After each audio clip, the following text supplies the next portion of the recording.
ভোটে দাঁড়াবে তাকে যদি নির্বাচিত জনপ্রতিনিধিকে প্রশ্ন করার সুযোগ পান, তো আপনি কি প্রশ্ন করবেন? আপনি তাকে প্রশ্ন করার সুযোগ পান? প্রথমত আমি তাকে প্রশ্ন করব যে আমাদের, যেহেতু আমি একজন স্টুডেন্ট, আমাদের শিক্ষা ব্যবস্থা বিগত 4-5 বছরে খুব এলোমেলো হয়ে গিয়েছিল, সেটা উনি ঠিক করতে পারবে কিনা, বা হচ্ছে যে সেটার জন্য পদক্ষেপ নেবে কিনা। বিকজ একটা দেশে হচ্ছে তরুণদের জন্য শিক্ষাটা খুবই গুরুত্বপূর্ণ।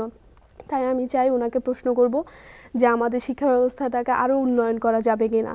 তারপর আমি তাকে বলতে যে হ্যাঁ, বিভিন্ন ধরনের মানে অর্থাৎ পড়াশোনার ক্ষেত্রে অপ্রয়োজনীয় সিস্টেমগুলো যেভাবে মানে ঢুকানো হয়েছে আরো সেগুলো, গুণগত হ্যাঁ, আরো গুণগত মান, শিক্ষা আরো যাতে হতে পারে জি জি, সেই বিষয়ে প্রশ্ন করা। হ্যাঁ, সেই বিষয়ে প্রশ্ন করা।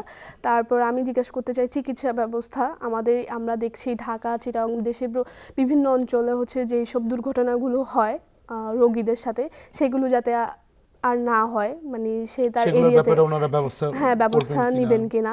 তারপর আমি চাই যে দুর্নীতিটা হচ্ছে যে মুক্ত হোক সকল জায়গা থেকে, শিক্ষা ব্যবস্থা হোক, চিকিৎসা ব্যবস্থা হোক, সব জায়গা থেকে যাতে দুর্নীতি জিনিসটা মানে কমিয়ে নিয়ে আসতে পারে বা মুক্ত করে দিতে পারে, এই জিনিসটা তারা পদক্ষেপ নেবেন কিনা।